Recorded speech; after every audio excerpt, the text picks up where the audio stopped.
Hello everyone, Sitaram बधाईने केम छो बधा। स्वागत है बधानु नवा विडियो में। रोंढाना 5:45 वाग्या छे अने जो कम्प्लीट थई गया छे अमे मां दीकरी बे नेत्री बे दफ्तर पेक करे छे केम के अत्यार लगी होमवर्क करती थी अने अत्यारे विडियोनी शरूआत करी छे। 5:45 वागे सांजना नेत्रीन पप्पा तो वई गया प्रोग्राम में अने अत्यारे छे 3 जग्याए प्रोग्राम जेतपुर में छे। 3 जग्याए लग्न गीत छे એટલે 3 ટીમ अलग अलग बधी मूकी वे पप्पा એટલે ઈ તો વેલા વઈ ગયા 5 વાગ્યાના અને અમે માર દીકરી બે હવે જો જાઈએ છીએ નાઈ ધોઈને કમ્પ્લીટ થઈને। એટલે આજે છે ત્રણ પ્રોગ્રામ લગ્ન ગીતના અને છેલ્લો સિઝનનો આ છેલ્લો પ્રોગ્રામ, પછી ઓળાષ્ટક બેસી જશે એટલે મેં કીધું વ્લોગની શરૂઆત કરી દઉં। આખો દિવસ તો ટાઈમ નથી રહ્યો, સોરી એના માટે, કેમ કે સવારની ઉઠી ત્યારની કામમાં હતી। ઢગલો એક કપડાં ધોયા અને કચરા પોતા અને ફળિયા અને ટોયલેટ બાથરૂમ ને તો હે મને કહેવાય હું કરી દઉં। તું તો 12 વાગે ઉઠી, બેન ને 12 વાગે ઉઠેડા, કેમ કે રાતના ઉજાગરા હોય એટલે બેન સવારમાં કઈ વેલા ઉઠી શકે ને કઈ સ્કૂલે જઈ શકે નહીં એટલે 12 વાગે ઈ ઉઠી ત્યાં લગીમાં મેં બધાય કામ પતાવી લીધા હતા। કપડા બપડા ધોવાઈ ગયા ને પછી કચરા પોતાને એવું કર્યું અને હારું હાલો હવે મારી દીકરી બે નીકળીએ છીએ। એન પપ્પા તો વયા ગયા છે। દફતર પેક કરો એટલી વાર દફતર તો પેક કરાઈ ગયું જો કેવી ડાઈ છે, દફતર પેક કરી લીધું, જો કેવી ડાઈ છે। કરે તો ઢગલા કરે અને પેક કરે તો કરી લે, આનું કઈ નક્કી ના હોય, કામ કરે તો કરે, નેઠો હોય તો બાકી ઊંધું વાળી દે। તાર નામ શું છે નેત્રી? તાર નામ શું છે નેત્રી?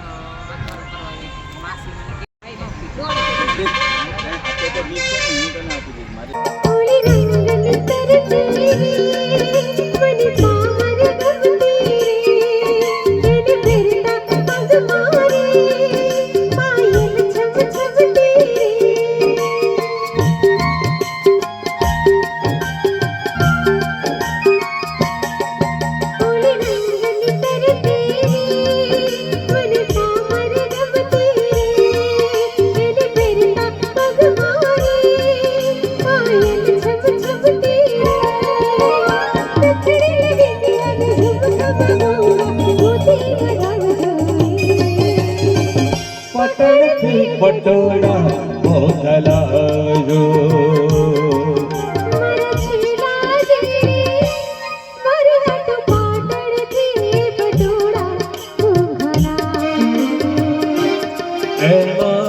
जोड़ा रे मुरलिया इतरा जो पटोड़ा मोगलायो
हेलो एवरीवन, સૌથી પહેલાં તો બધાને વુમન્સ ડે એટલે કે મહિલા દિવસની ખૂબ ખૂબ શુભકામના।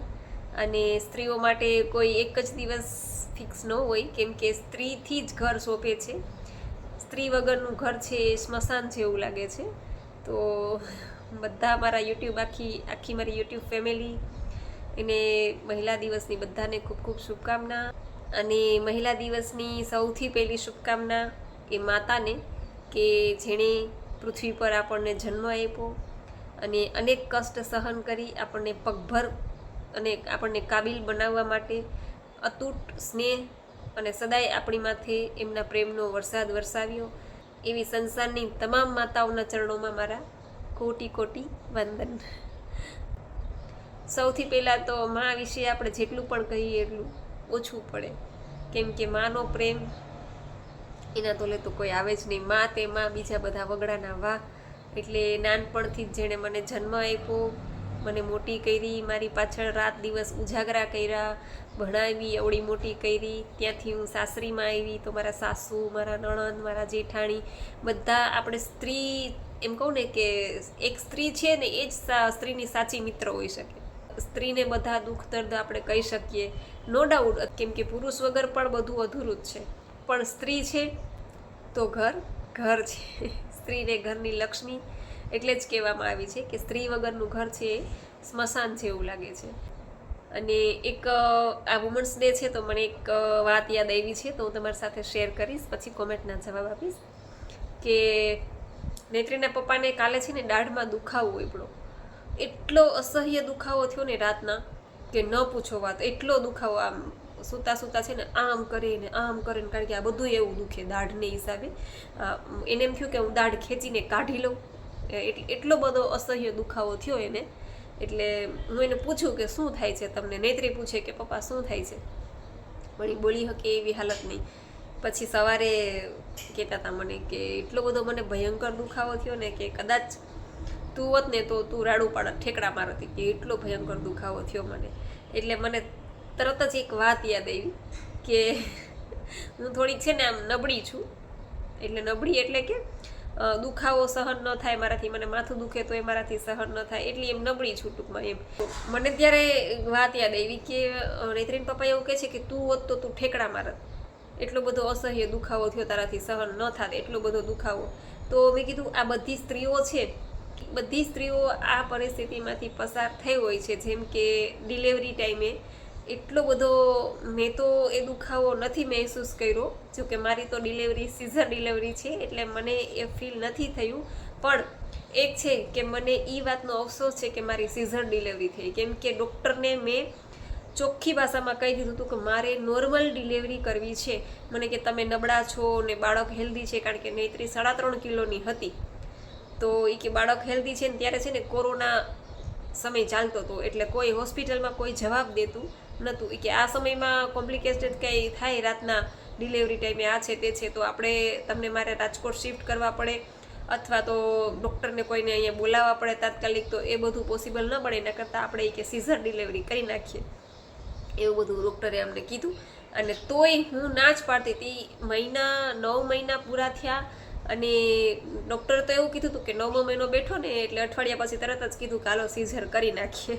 મેં કીધું નહીં, હું રાહ જોઈશ, મને નેચરલ દુખાવો ઉપડશે પછી જ મારે નોર્મલ ડિલિવરી જ કરવી છે, મારે સીઝર કરવું નથી. જોકે એટલી નબળી બીકણી છતાંય મેં એવી હિંમત દેખાડી, પણ તોય મારું સીઝર જ થયું, નોર્મલ ડિલિવરી તો થઈ જ નહીં.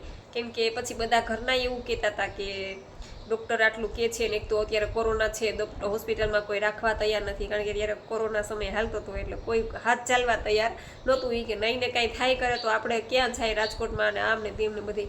એટલે પછી મેં એવું વિચાર્યું કે આટલા બધા લોકો કહેતા હોય અને આપણે જો આપણી જીદ પકડીને બેસીએ ને તો એ વાત વ્યાજબી નથી. એ સમયે આપણા બધા ટૂંકમાં ફેમિલીના છે, પરિવારના છે, ડૉક્ટર છે એ પણ અમારા ઘરના જ છે, અમારા લાખાણી જ છે, એટલે એ કંઈ ખોટી સલાહ તો આપે નહીં. એટલે પછી મેં મનને મનાવી અને કીધું કે ચાલો ભગવાનને આ જ મંજૂર હશે કે સીઝર જ મારું થવાનું હશે. એટલે પછી મેં સીઝર કરાવ્યું. અને એ પણ ક્યારે કે 9 મહિનાની ઉપર 5 દિવસ મેં રાહ જોઈ. તોય 9 મહિના પૂરા થઈ ગયા પછી 5 દિવસ મેં રાહ જોઈ, પછી છેલ્લે મેં સીઝર કરાવ્યું. એટલે હું એટલા માટે સીઝર કરાવવા નહોતી માંગતી કેમ કે મારે એ દુખાવો સહન કરવો હતો, મારે એ ફીલ મારે કરવું હતું કે ડિલિવરી ટાઈમે કેટલું પેન થાય છે, જે મારી માએ સહન કર્યું છે મને જન્મ આપતી વખતે, એ જ દુખાવો મારે સહન કરવો છે.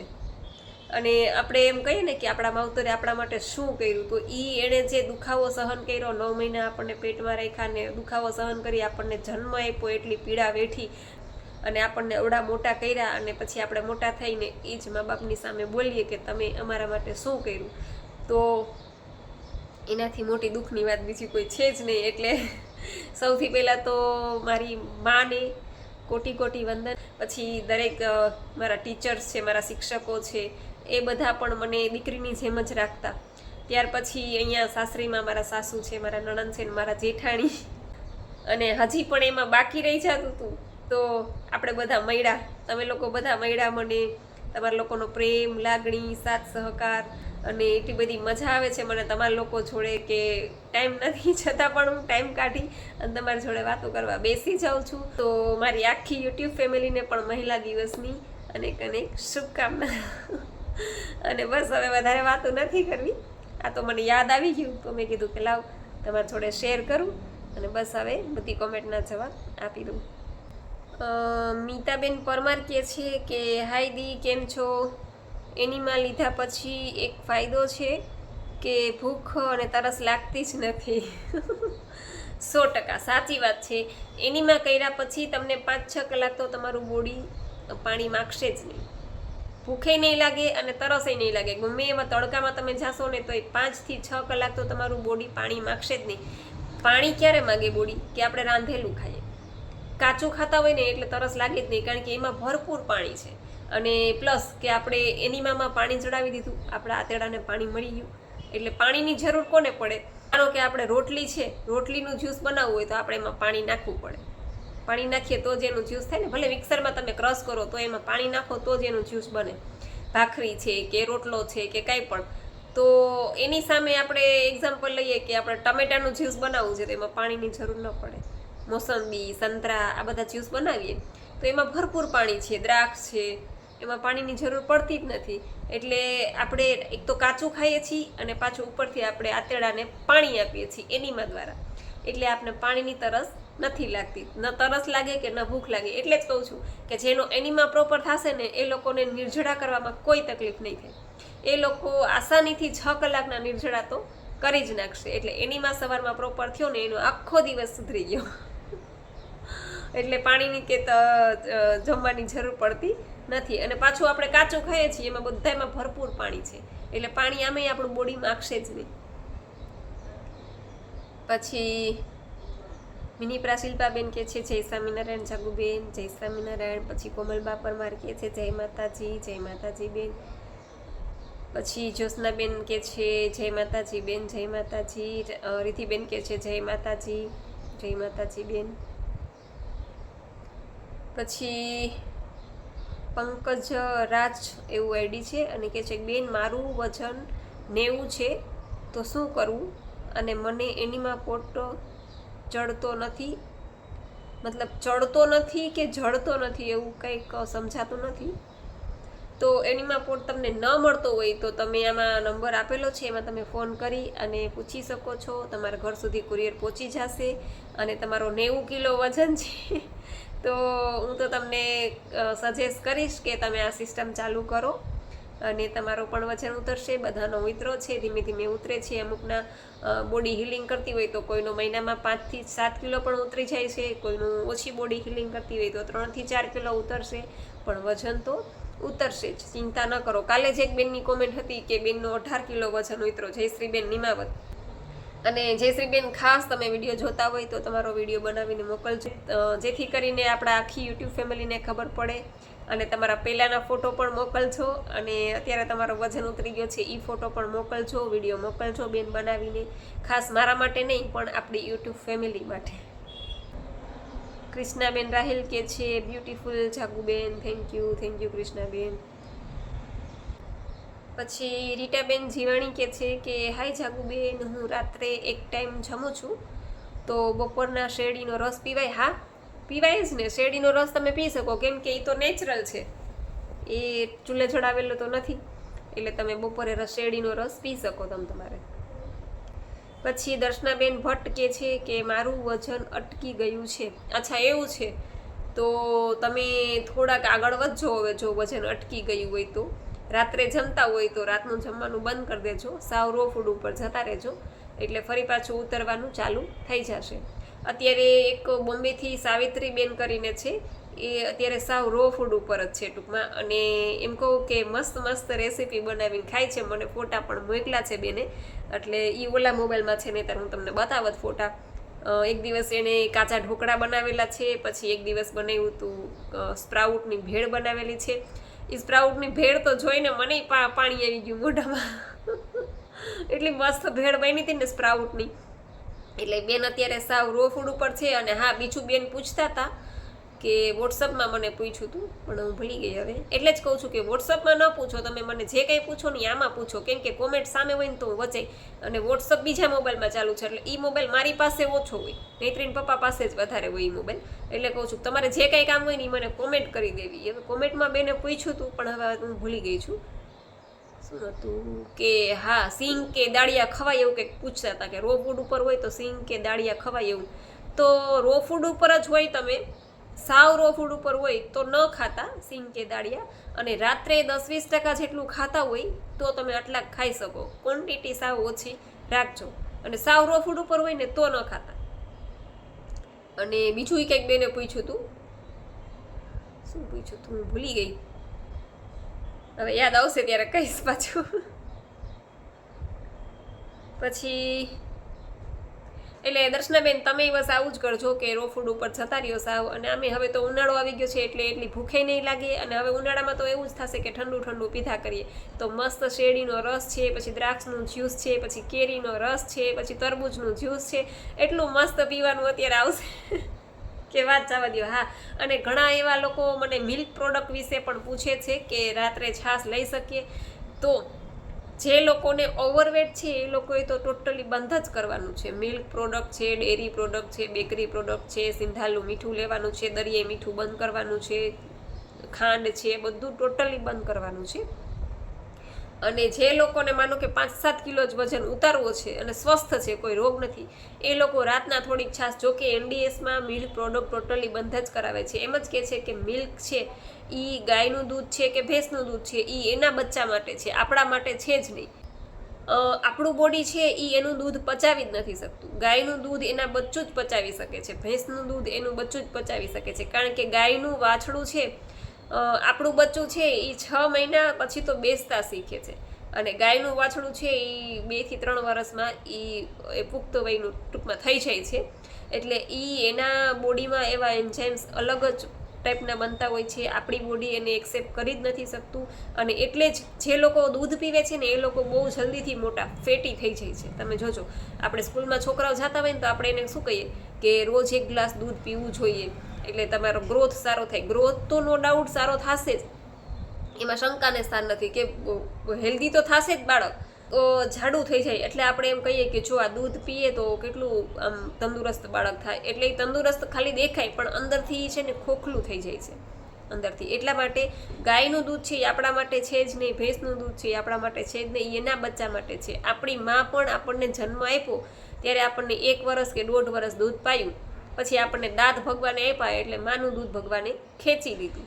પછી આપણા પછી નાની બેન આવે છે કે નાનો ભાઈ આવે છે, પછી એના માટે પાછું દૂધ ભગવાન આપે છે, ઓટોમેટિક ભગવાન વ્યવસ્થા કરે જ છે. એના માટે એણે દૂધ આપ્યું છે, ત્યારે પણ આપણી માં પાછી આપણને પેટ નહીં ભરાવે. આપણે કદાચ બાજુમાં બેઠા હશું ને તો એમ નહીં કે આને થોડીક વાર મૂકીને લાવ તને થોડીક વાર દૂધ પીવડાવું, આપણી માં પણ નહીં પાછી આપણને દૂધ પીવડાવે. તો આપણે તો ગાયના બચ્ચાના મોઢેથી દૂધ છીનવી અને આપણે પીએ છીએ, તો એના નિશાસા એટલા બધા એમાં ભરેલા હોય, કેમ કે એને વછોડાવી અને આપણે એનું દૂધ પીએ છીએ. એટલે ગાયનું દૂધ કે ભેંસનું દૂધ એના બચ્ચા માટે છે, એ આપણા માટે નથી. એટલે મિલ્ક પ્રોડક્ટ ટોટલી NDSમાં બંધ જ કરાવે છે, પણ આપણે રહી શકતા નથી.